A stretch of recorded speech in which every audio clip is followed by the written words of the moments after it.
All right. Did you appreciate that? I realized that I sort of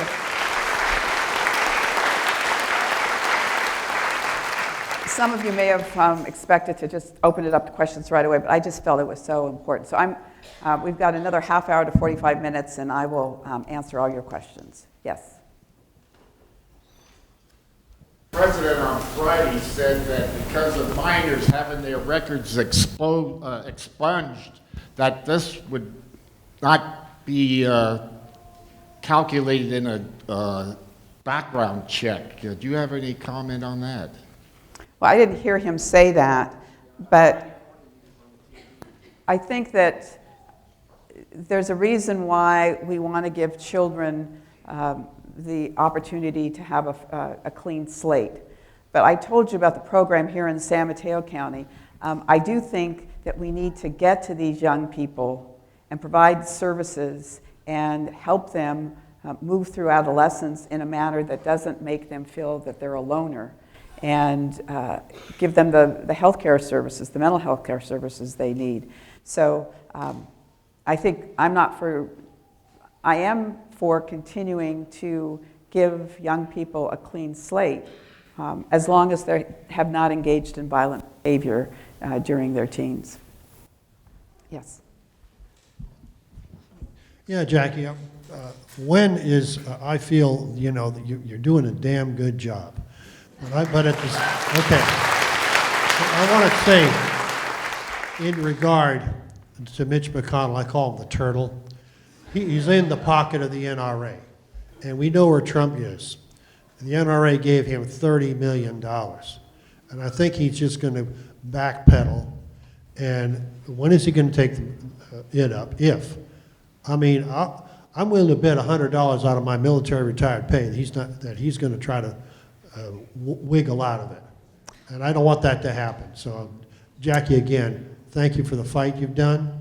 And when do you think he might take it up, if ever? Thank you very much. So I actually think there will be a measure taken up when we return, probably in mid-September, late September.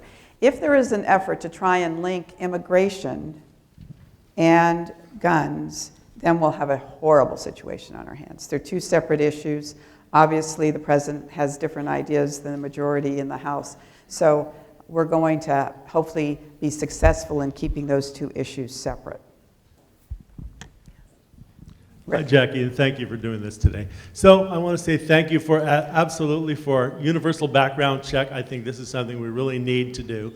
But more importantly, I think we need to go a little farther and require all firearms owners to register their guns and to undergo safety training, both when purchasing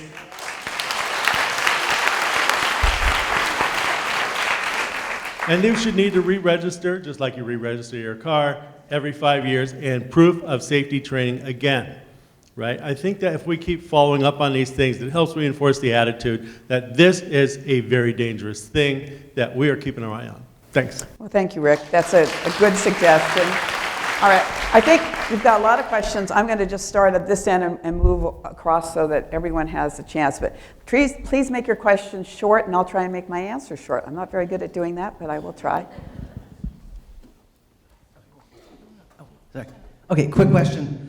Has it been discussed to, sorry, is that too loud? Yes, that's too loud. Sorry. Has it been discussed by Congress to maybe start, funding the CDC to actually do gun research? At least that could kind of complement everything else. Yeah, it was an NRA play to cut off all federal funding for research into guns. I mean, I can't begin to tell you how diabolical they have been on this issue and how they have absolutely paralyzed the Congress. To your question, yes, we want to open up CDC for more research. What's happened by many on the outside is, and there's a doctor out of UC Davis that created $1 million fund to provide for gun violence research. We need the research because it could help us provide the kind of public policy that we all want. We want it to be a safe place in which to live and work and play. Okay, I'm going to take one more on this end, then I'm going to come to the middle. Okay. I have a question. I'm not sure the public or Congress understands the Second Amendment. It is written in the amendment that it specifically says the right exists in order to maintain a well-regulated militia, which can be stated as the National Guard. It didn't say every citizen had the right. Correct. Okay, so where have we forgotten that? Well- And this is in connection with Lincoln's address to the Young Men's Lyceum of Springfield, Illinois, where he says, the problem for our democracy is not from without, but it's from within, saying it really simply. I'm concerned about the foreign powers, the NRA collusion with, not proven, but something smells. And when is Congress, especially the Republican Party, going to stand up and represent the citizens, us, everyday people, from being killed? We're living in killing fields now. I'd like to hand this to you as my Okay. resources. All right. Thank you. So the Second Amendment does say that. It's been interpreted by the Supreme Court in the Heller decision to allow people to have guns for self-defense purposes and for recreational purposes. Antonin Scalia, the late Antonin Scalia, did say, though, in that Heller decision, that Congress, government, has the right to regulate the ownership and use of guns. And we have the right to pass the kinds of legislation that's been introduced and passed on the House side, and many more to regulate it. You know, you all know that I'm a gun violence survivor. I feel passionately about this issue. We list not just those who died, but those who are wounded, so that you can appreciate that there are people walking around this country who are scarred for life, physically and emotionally, because of gun violence. It is a scourge in this country, and we have got to get serious about fixing. I really do think we're at a tipping point. I really believe at this time, and we thought so with the babies in Newtown, and that didn't work. But there is something different. People are afraid now. And the president sees that. And even Republicans, many of whom may be in this room, but even Republicans in national polls think we should have a background check. NRA members think we should have a background check. 57% of the population thinks that we should have an assault weapon ban. When is the majority going to be able to speak up?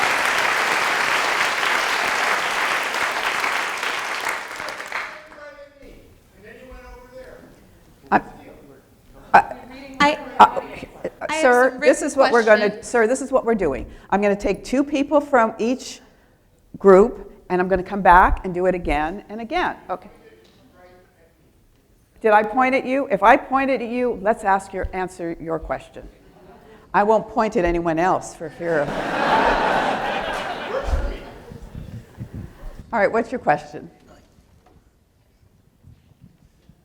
Okay, works good. A couple months ago, I left you a message about impeachment using the comment form on your website.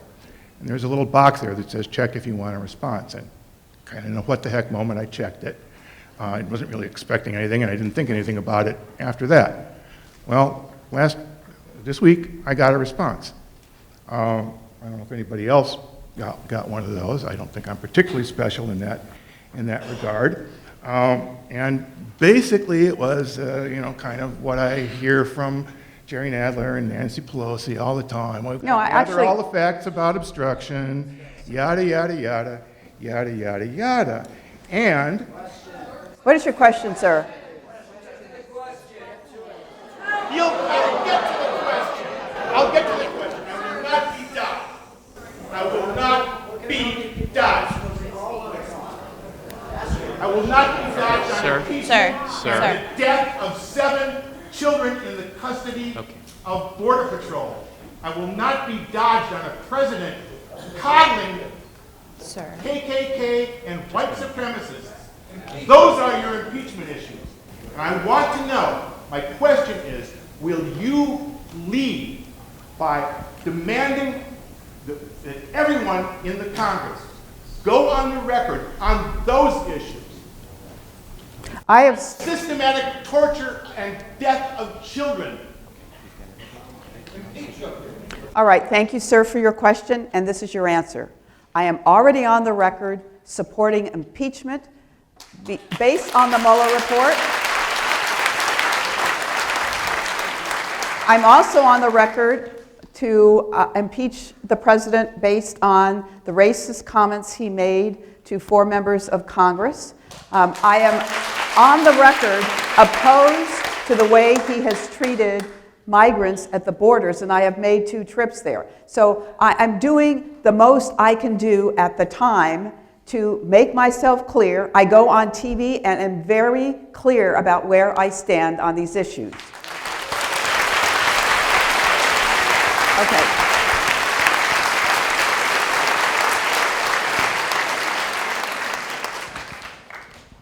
Okay, I'm not pointing anymore. Okay. Yeah, I'll try to be brief, but I just really wanted to connect all of these topics that are coming up for adults has roots in childhood.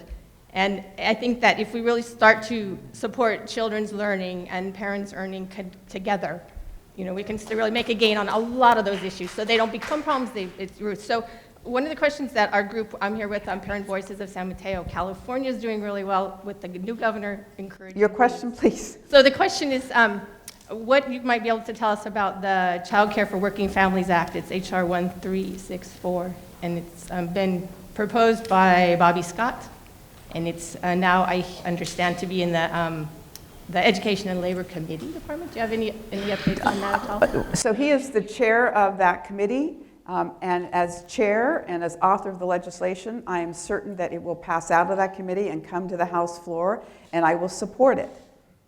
Okay.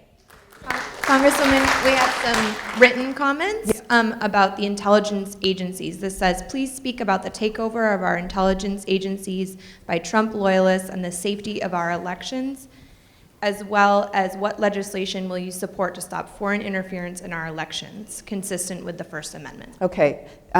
Those are 2 very important questions.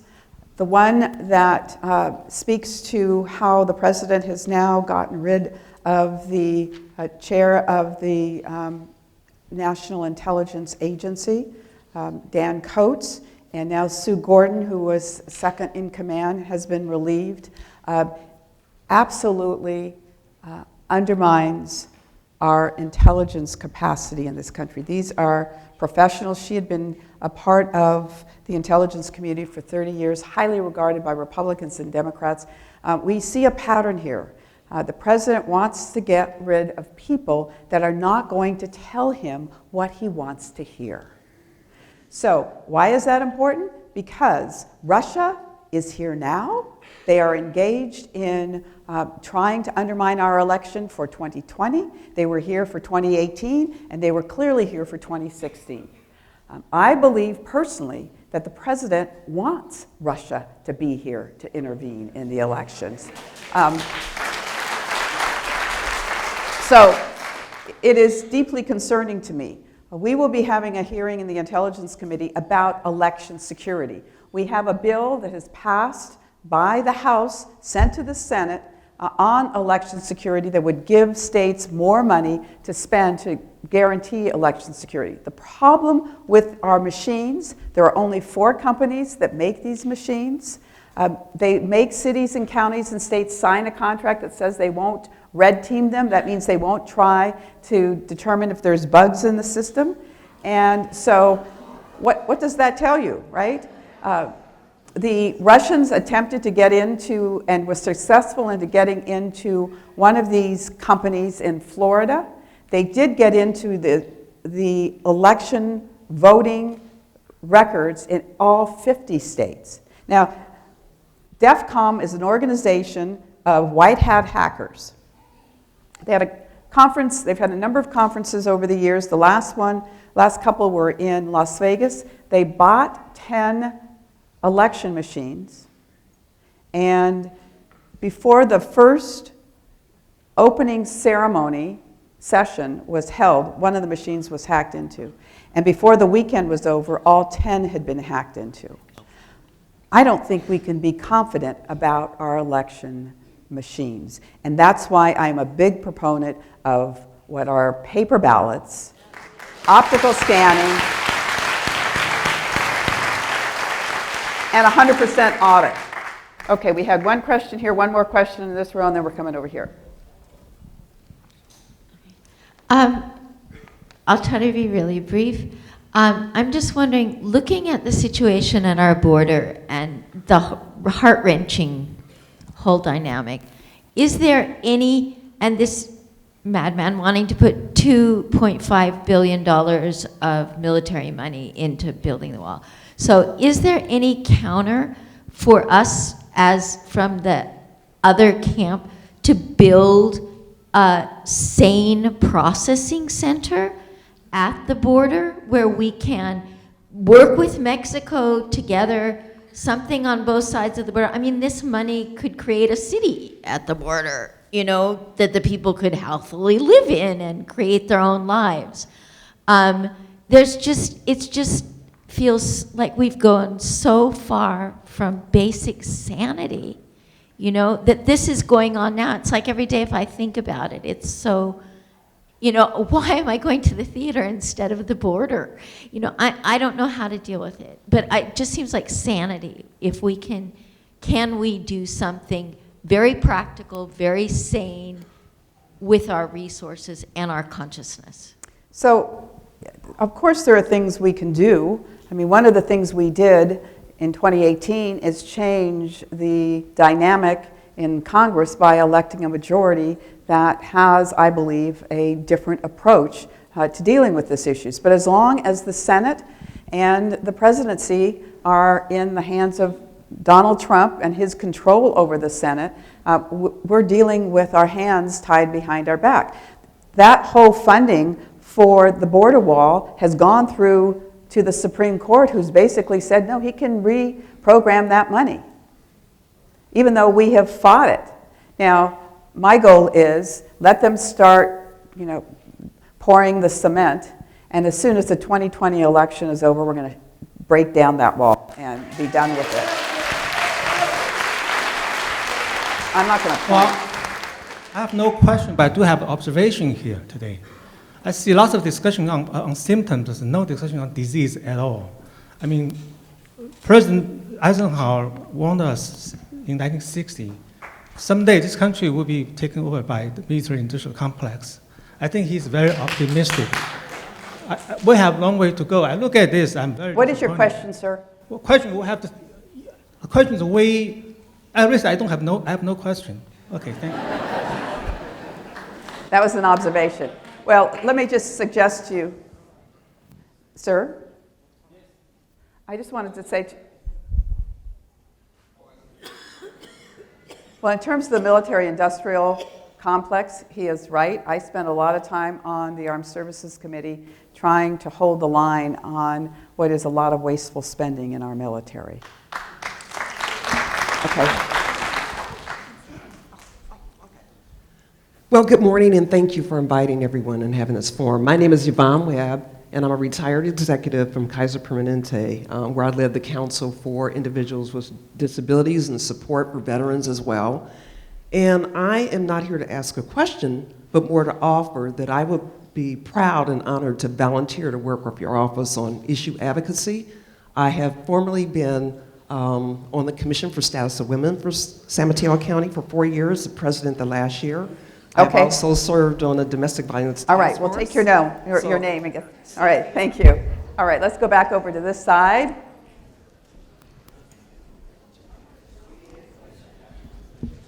Thank you. Let's get some in the back of the room after this gentleman. Let this gentleman and then. Thank you, Congresswoman Speier. I'm kind of a little bit nervous right now. That's all right. Yeah. I have a concern with regarding with our elections. But I think you vote for yes for HR 1 for the People Act, and I'm concerned that it's not enough because with gerrymandering, because we have our single-member districts, and that it can be often be manipulated. And there was a bill introduced in the House, HR 4000, by like the Congress, I forgot his name, but he's from Virginia for the 7th District, I'm assuming. And it offered kind of a system of proportional representation as it kind of mitigate gerrymandering. And your question, sir? My question is to you, would you support HR 4000 to introduce ranked choice voting and multi-member districts in the U.S., in our country, where... I'm not a fan of ranked choice voting. I'm not. But I am very interested in having what's happened here in California, where we have a citizens commission draw lines in every state, make that national in nature. And there is a bill that was introduced by Zoe Lofgren that I support that would do that. I was in the state legislature for 2 cycles when we did the actual drawing of lines, and it's a totally political process. And the Republicans in the state legislature wanted to retain the Republican districts, and so the Democrats agreed to it, and so we didn't necessarily have representation as we should. So then we had the commission created, and look at how it changed.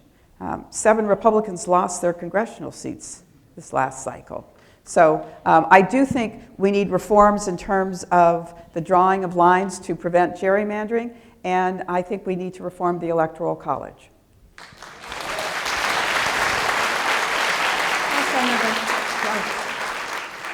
I have a question. So a lot of us are frustrated about what's going on at the border. Then we had the mass shooting in El Paso, and then the deportations in Mississippi. I am at the point where now I am internet searching the meanings of genocide, ethnic cleansing, and crimes against humanity. And I know that Congress, the senators, it's mostly Republicans. You were saying about your hands are tied behind your back. So my question is, what can we do after we've written letters, we've volunteered, we've given money, we're trying to help people. It's gotten to the point where now I feel I have a target on my back. My family has a target on their back. I'm here, I was born here, but what can we do? What more can we do other than showing up to these meetings, which I totally appreciate, being able to contact you, write you letters, send you voicemails, same thing too with Feinstein, which I don't know where the hell she is. However, I'm just curious, what can we do besides that? Okay, what can you do?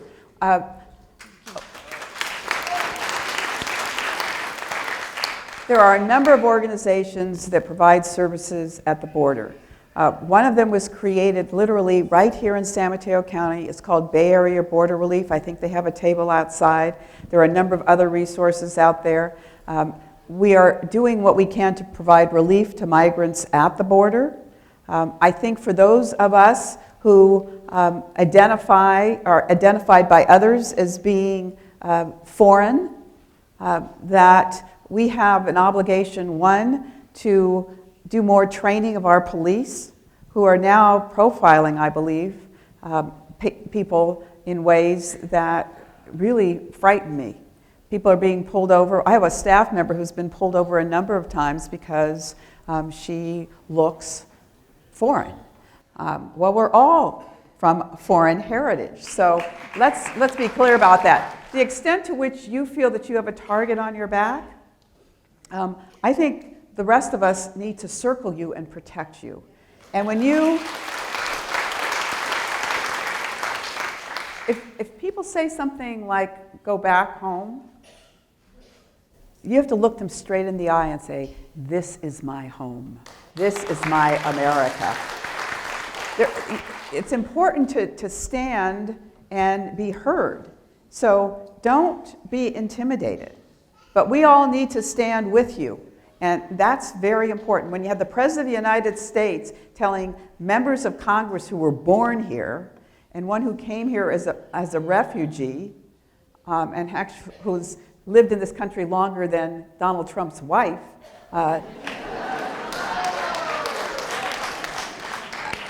he has got to tamp down his hateful rhetoric. And it's going to require Republican members of Congress to go to him and say, stop tweeting, start leading, stop spewing out words of hate and division. All right. let's go, okay, yes? Jackie, thank you for taking to the world what you showed us our senior year in civics class with Leo J. Ryan. And participation, not observation, to fight the fight. I really, and we all, I'm sure, appreciate what you're doing. Thank you. Another person on the, and we get 2 people in each section, so let's get someone else here. As a California pharmacist, I'm interested in, well, three issues, I guess. One would be mandatory immunizations for childhood diseases. I support it. Okay. The other is importation of drugs from Canada. I support it. And the third issue is what's your stance on Medicare for all versus tweaking Obamacare? So, I actually support Medicare for all. I see it as a phased-in program. I see it as a choice program. For people who have an employer policy that they support and like, they should have the choice to retain it. But no one should go bare and not have insurance. I was in Walgreens not so long ago. I'm speaking to the clerk, and she told me that she was a Stanford grad, and I'm kind of thinking, okay. And she worked for the GSA for X number of years. And I said, well, why are you working here? She says, well, my job was after X number, 18 years was shut down, and I'm 62 years old, and I need health insurance. I mean, everybody should be able to access Medicare at whatever age, period.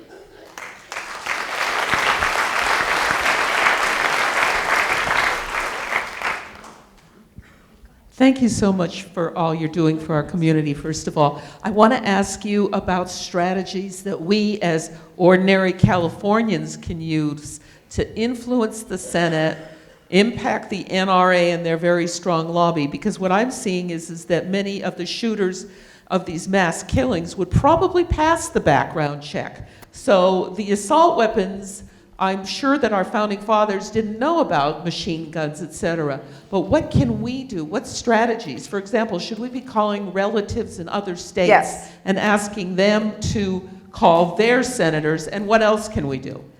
Yes, you should be doing that.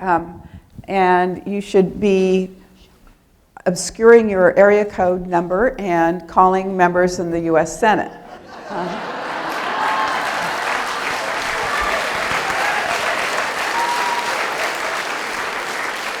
And I do believe that there's a critical mass. There is going to be, I believe Moms Demand Action is going to do a march later this month, engaging with groups like that. I think that before the year is up, we'll probably see a number of marches in Washington. I hope we do, because that will start to move the Senate. When the Senate, there's a lot of Senate seats are up, and they're nervous. Yay. And I think that this issue has legs. I think this issue this time is going to be one of the pivotal issues of the presidential election. And if we speak up about how background checks, yes, but that's just the beginning. Hello, Jackie. Thank you so much. I'm a big fan. So what I've noticed, well, let's get to the question. Who is really responsible for the border? And it really seems like we need to have a reform on the presidential powers. Well, there's a lot of things we've learned during this presidency that that need to change. So in terms of the border, it is a national issue. Here's the problem. The president doesn't follow the law. That's the problem. It doesn't matter what the issue is, he doesn't want to follow the law. His whole career has been about evading the law, and that's why he doesn't want his tax return exposed, because I think we're going to see evidence of tax evasion, among other things. But the example of what he's doing at the border, the stay in Mexico, he's doing that by, quote, emergency powers. We spend all our time filing lawsuits that take forever to get to the Supreme Court to shut him down from doing what are, in my view, acts that are of a dictator, not of a leader of a democratic country.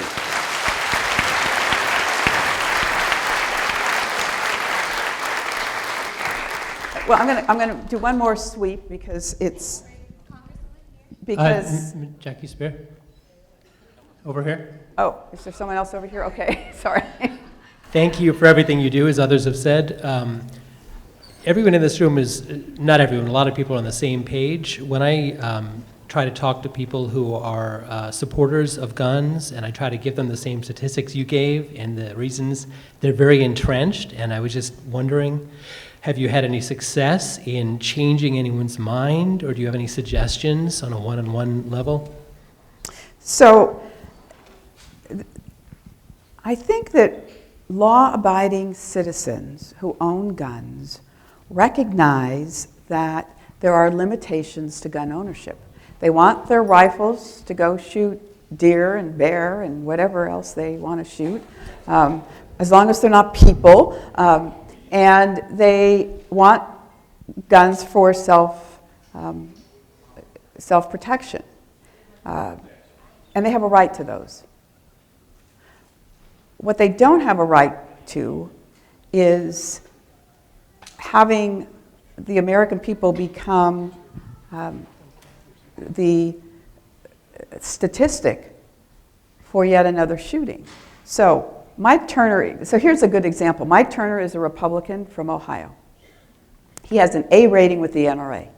He's been opposed to background checks, opposed to assault weapon ban, opposed to everything. His daughter turns up that she's at the bar across the street when the Dayton shooter came and did the carnage that he did. Mike Turner now has come out in favor of comprehensive background checks and a ban on assault weapons.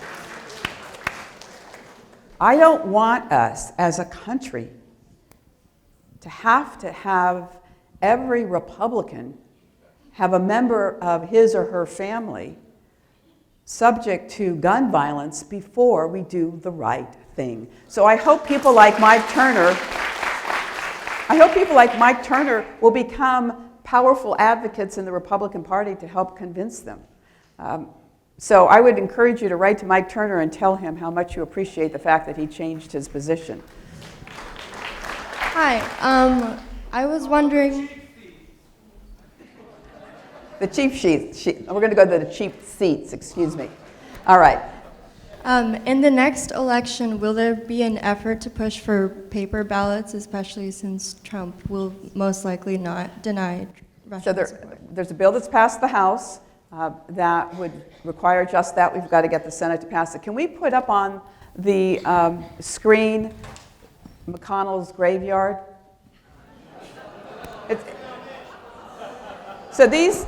But this is important because of all the focus on the presidency, and he sucks all the oxygen out of the room. There are two slides. This is one slide. These are the bills that we have passed already in the House, and I bet you didn't even know about them. And then there should be a second slide. No, there's two slides. You had it up. I know. I never have control of it at home. That's why I don't know how to use it. All right. Hopefully they'll come back up. Let's go to some questions in the back. Hi, I'm Nancy from Brady United San Mateo. Thank you so much for all your leadership in gun violence protection issues in this country. I just wanted to mention that San Mateo County Brady is having a vigil this evening of remembrance I talked to Katrina about it, and we weren't sure if you were able to join us, but it will be at the appropriately venue of Leo Ryan Park at the band shell at 6 o'clock. And we have a number of state senators, state assembly members coming, and we'll talk about where we are mourning the people lost and hurting, but we'll also have a discussion about where we go forward and what we can do with citizens to help you make the laws that will protect us. Okay, so you've all heard it's going to be 6 o'clock at the, in Foster City at the Leo Ryan Park. And you're all welcome to attend. Another one up in the back, please. With all due respect, I believe that the overriding issue before us is impeachment of the president. He is a bigot, a racist, a criminal, and he is concentrating power every day. Every day I read the paper, I see that more and more power, Barr in the Attorney General's office, all of his secretaries. What are we going to do to admit that he is committing a civil war against the Constitution and the people of this country?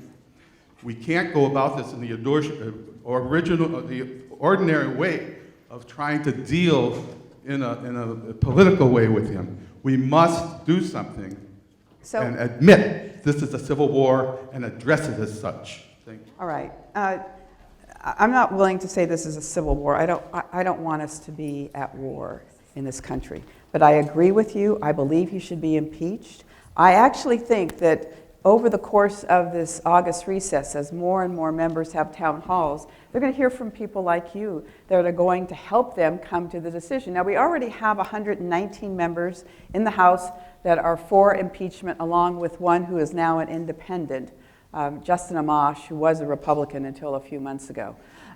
So the numbers are going to grow, and as the numbers grow, I firmly believe we have to take action in September. We cannot pursue well, we'll wait and see. I really feel very strongly we have to take action in September and start the impeachment process. Okay. Hello? Hi. First, thank you very much for sponsoring the Younger Onset Alzheimer's Act, co-sponsoring that is. And I was wondering if you've heard about the Improving Hope for Alzheimer's Act, HR 1873. That's the, which would give clinicians the knowledge and tools to better help their patients and families living with dementia. And if you would be willing to sponsor it. Okay, I have been very outspoken about the importance of doing more in terms of Alzheimer's research. I have to look at the bill, but in all likelihood I would sponsor it. It's important for all of us to appreciate that Alzheimer's is going to break Medicare by 2050 if we don't come up with a cure or a way to at least hold it in some abeyance. I spent a lot of time with biotech companies in our district urging them to try and find a way to start researching Alzheimer's. Some of the early work has not been very successful, but 2/3 of those who actually are diagnosed with Alzheimer's, do you know who they are? Women. And 2/3 of the caregivers are women. So it really deserves our attention, and I think that there needs to be much more. I've helped sponsor legislation to increase the research to $300 million. It was a pittance before then, when we spend much more money on other conditions that, while important, are not as serious in terms of the long-term impacts as Alzheimer's is. All right, let's move over here.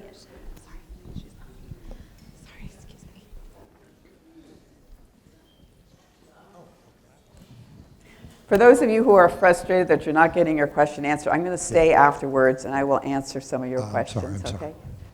Thank you very much.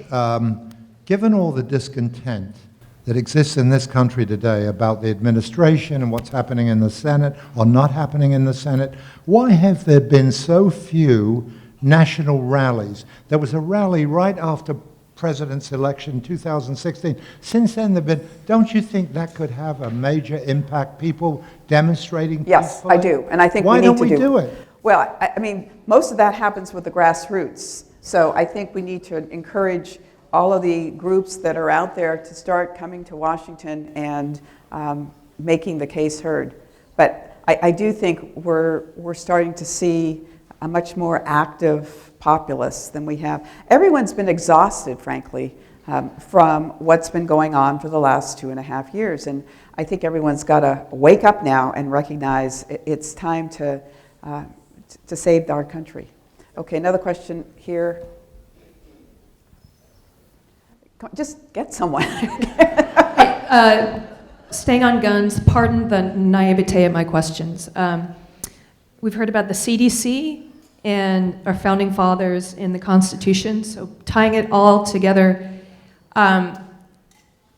it seems like we're focusing on the ideals, upholding the ideals of our Constitution over lives. And so I'm wondering, and this is the naive part of my question, is there an emergency button that can be hit? For instance, when there's an Ebola outbreak, we don't wait until the August recess is over to take care of those Ebola patients. We quarantine them and we take care of them. Why couldn't we do that with guns? Why couldn't we hit an emergency button and just have something temporarily in place? So we have two separate equal branches of the legislative unit. And I can't force McConnell to call in the Senate. And the Speaker has spoken to the President, spoken to McConnell, urged him to come back, but he has the authority. His members can say, we should come back. I think what has happened is he has made a commitment now that he will take up the legislation in September, which we should take as a win. Now some people say, well, time fades impressions, and what happens when September comes? And I said, well, you know what? Unfortunately, there's going to be another mass shooting. We're not forgetting this. So we really do have to take action. And I feel confident that we will take action. We just need to make sure that it is a comprehensive background check measure. Okay, over here, I'm going to come one more time, all the way over. You've spearheaded a lot of legislation on sexual assault in the military, campus sexual violence, sexual harassment in science. Can you give us an update on some of that legislation and the impact it's had? Sure. The sexual assault in the military is still a horrendous problem. We have passed a lot of legislation. I've had a lot of amendments added to the National Defense Authorization Act. The one bright light in that regard right now, we have a huge problem, believe it or not, in our military academies. The best and the brightest going to our military academies. 50% of the women who are in our academies now are sexually harassed. And the number of sexual assaults in the academies has jumped something like 50% over the last 2 years. So in the National Defense Authorization Act is a provision that I was successful in getting in that will take these cases out of the chain of command and give it to a special prosecutor that will evaluate whether or not they should be taken up. In terms of sexual harassment on college campuses, I have legislation. It's not going to go anywhere in this administration, but we'll continue pursuing it.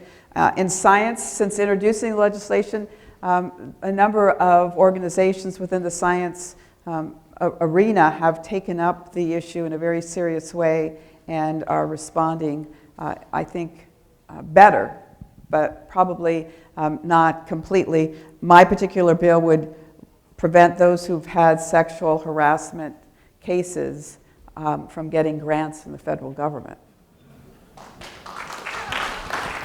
Hi. Is there any way to amend the presidential oath of office whereby if a president speaks untruths, lies to the American people, there are actual consequences that will result? I'm very serious about it.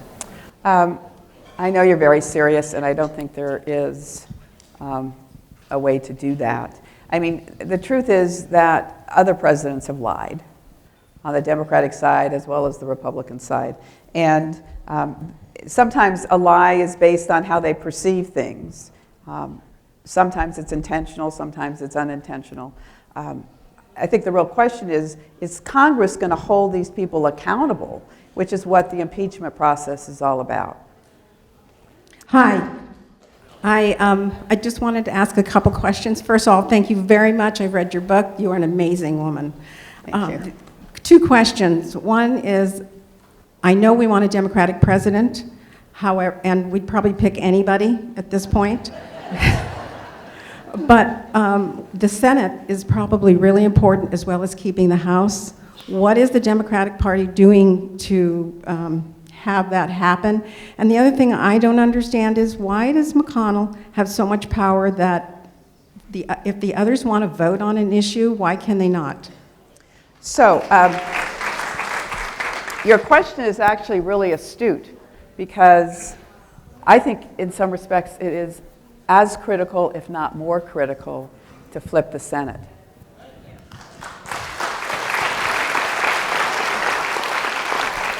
Because even if we were to get a Democratic president, you still have a Senate that is basically doing the bidding for the president. Now, if the numbers change dramatically, that becomes probably less likely that they will be as compliant as they have been. In terms, so just keep that in mind. We really need to put a lot of energy into the Senate. In terms of your second question, which was, I'm sorry, I'm forgetting it. Oh, McConnell. Why does he have so much power? Well, believe me, the members in his party are under his Grim Reaper costume, hovering, because if they wanted to, they could force McConnell to bring them back. They are complicit in not wanting to come back to deal with this issue. And they're also under the thumb of the president. I mean, it's remarkable to me how they've lost their spine. They really have lost their independence in their spine out of a fear that they're going to lose their re-elections, or that the president's going to tweet about them and their poll numbers will drop. I mean, that's what happened to Congressman Flake, Jeff Flake in Arizona. Had the audacity to speak up, and then he looked at his poll numbers and saw he couldn't run for re-election. Okay, questions in this row? Yeah, hello? Yeah, can you recommend a source for unbiased, accurate news? You know, what's interesting is that polling now shows that people are gravitating away from cable and coming to local news as the basis on which they get their information. On my, you should all, if you want, sign up for my weekly Jackie Reads and the newsletter. And I believe in this week's Jackie Reads, I have listed all of those websites that you can go to get the facts. One's called Snopes, one's called PolitiFacts. You really need to check information on both sides all the time now. Oh, God, do me a favor.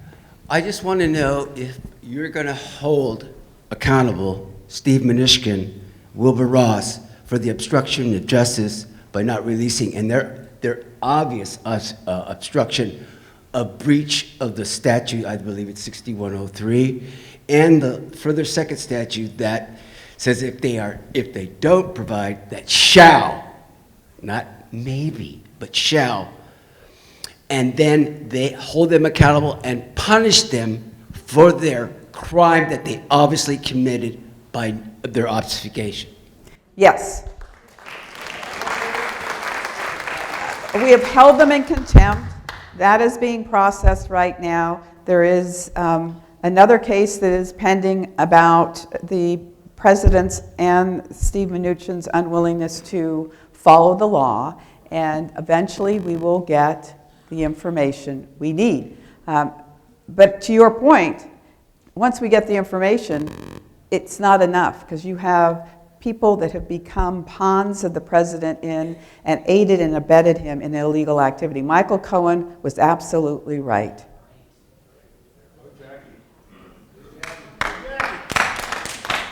Hi, my name is Jenny. I'm wondering what are your main priorities regarding climate action and what steps do you think we can take to achieve bipartisan climate legislation? So I'm really pleased that a young person asked that question. We should all be asking that question. I have signed on to the Green New Deal. I am about to introduce in September a very comprehensive bill on electric vehicles that I'm not labeling as a climate bill, but as a jobs bill. We need to realize that electric vehicles are what we're going to be driving in the future. We are way behind the 8 ball in making batteries and in building these vehicles. So I'm going to create, I've got a bill in process right now that's going to create dramatic incentives for manufacturers and for consumers to buy EVs and create a market for middle-class people to be able to afford EVs and persons in lower income levels, because the secondary market is an area that's never been available for tax credits for EVs. So that's going to be my effort in the near term, but I obviously support all the climate change legislation that's pending. Thank you. My name is Charles, and I live in San Bruno. Firstly, I would like to thank you for your continuous support of the human rights issue, especially on the Falun Gong practitioners. Secondly, I would like to echo and raise concern, as you mentioned in a recent newsletter, which titled, "The Chinese government is using students and scholars overseas to try to control or influence the Chinese citizens overseas and also outsiders." Personally, because I got my second PhD degree in London, so I witnessed that the Chinese embassies in London are playing on the national loyalties to entice students to carry on their commissions overseas. So at least I think maybe U.S. government should do, let's say, more educations to what is legal or what is not legal to Chinese community, because I think these students and scholars are also victims of this kind of behavior. Thank you. Thank you. You're absolutely right. And you know, because we are an open society, we are very vulnerable to countries that want to do us harm. And China has been very effective at using LinkedIn to try and lure U.S. persons to come to China to give a speech and then attempt to flip them as agents of the Chinese government. These Confucius Institutes that have been created in many of our universities across the country. One was operating at San Francisco State until recently. Finally, the FBI came out and said, these are not benign institutes. These are ways for the Chinese to infiltrate our country, to identify persons that they can potentially flip. And as you know, the economic theft that goes on in this country by the Chinese is widespread, and they have really never been held accountable for the stealing of all the intellectual property that they've stolen over decades. So we have not done a good job of reprimanding them for what is egregious behavior. All right, I think that's going to have to bring us to a close. I will stay here. I've got meetings in my district office this afternoon. Oh, we need to leave. Oh, okay. All right, thank you all for coming.